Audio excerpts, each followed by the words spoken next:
Have you ever wondered how much we really know about ourselves, about where we came from, and what it truly means to be human? For centuries, what we understood about our distant past was a fragmented puzzle, pieced together with theories and educated guesses. But then something incredible happened. Archaeologists, scientists, and even chance encounters unearthed discoveries that didn't just add a piece to the puzzle, they flipped the entire board over. What if a city mentioned by the famous historian Herodotus simply vanished? For centuries, scholars thought Thonis-Heracleion was just a legend, a mythical port city lost to time. That was until a team of underwater archaeologists found it resting at the bottom of the Mediterranean Sea. Located near the mouth of the Nile, this city was Egypt's main port for centuries before Alexandria was even a thought. In 2000, researchers found colossal statues, 700 anchors, and over 60 shipwrecks perfectly preserved. It didn't just sink, it was swallowed by the sea. This discovery changed everything we knew about the trade relationship between ancient Egypt and Greece. It proved that the mythical city was actually a massive, bustling economic hub. It also showed us just how fragile even the mightiest civilizations are when faced with the power of nature. Imagine a cave so narrow that only the world's thinnest archaeologists could squeeze through the cracks. Inside, they found something that broke the rules of evolution, a brand new species of human ancestors that shouldn't have existed. Deep in the Rising Star cave system in South Africa, scientists discovered Homo naledi. This creature had a brain the size of an orange, but its hands and feet look remarkably like ours.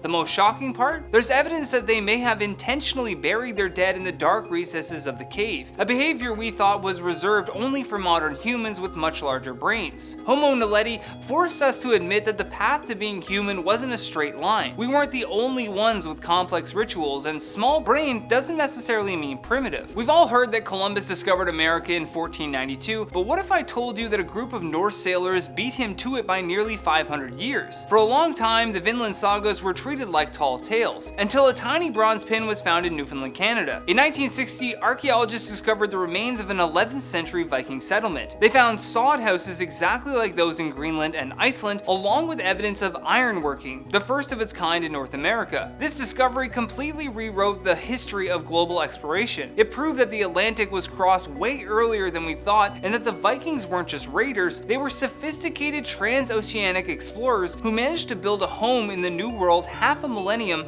before the Age of Discovery. When did humans first start thinking abstractly? For a long time, we thought it happened in Europe about 40,000 years ago, but a cave in South Africa proved that humans were artists and scientists way before that, by about 60,000 years. At Blombos cave, archaeologists found a 100,000-year-old paint factory. They found shells used as mixing bowls, bone spatulas, and pieces of ochre engraved with geometric patterns. These people weren't just surviving, they were making pigments for body paint or decoration. This shifted the creative explosion of humanity back by tens of thousands of years. It showed us that the capacity for symbolic thought and complex chemistry was already hardwired into our ancestors long before they ever left Africa. You might think a bow and arrow is a recent invention in the grand scheme of things, but discoveries in a South African rock shelter showed that our ancestors were master engineers 70,000 years ago. Researchers at Sibudu cave found tiny stone points with traces of blood and bone glue. They even found the earliest known bone needle and evidence of bedding made from medicinal plants to keep insects away. The glue was a complex mixture of plant gum and red ochre that required precise heating to work. This discovery proved that Middle Stone Age humans had a high-tech toolkit. They understood chemical properties and ballistics far earlier than anyone had imagined. It shows that the modern mind was already at work solving problems with advanced technology long before the first civilizations rose. For a long time, we thought we knew exactly where the root of the human family tree was, but a brand new discovery from Morocco, dated with incredible accuracy, has pushed that story back even further. In early 2026, scientists announced that fossils found in Thomas Quarry are roughly 773,000 years old. These hominins show a mix of ancient and modern features, placing them right at the branching point between us and our Eurasian cousins. This discovery is a massive deal because it uses Earth's magnetic field, which flipped nearly 800,000 years ago, as a natural timestamp. It proves that the evolution of the genus Homo was happening across the entire African continent, not just in one small corner, and much earlier than we had ever thought possible. Deep in a well in Harbin, China, a laborer found a massive skull in 1933. He hid it to keep it safe from invading forces, and it stayed hidden for 85 years. When it finally reached scientists in 2021, they realized that it wasn't a Neanderthal or a modern human. It was something else entirely. Nicknamed Dragon Man, this skull belonged to a lineage that might be our closest extinct relative, even closer than the Neanderthals.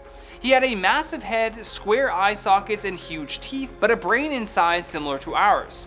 This discovery shook the human family tree to its roots. It suggests that there were multiple groups of intelligent humans living across Asia, and we may have to rethink exactly who we are most closely related to. When a young girl named Maria stepped into a cave in Spain in 1879 and shouted, "Look Papa, oxen!" she wasn't just seeing drawings, she was looking at the first evidence that cavemen were actually master artists.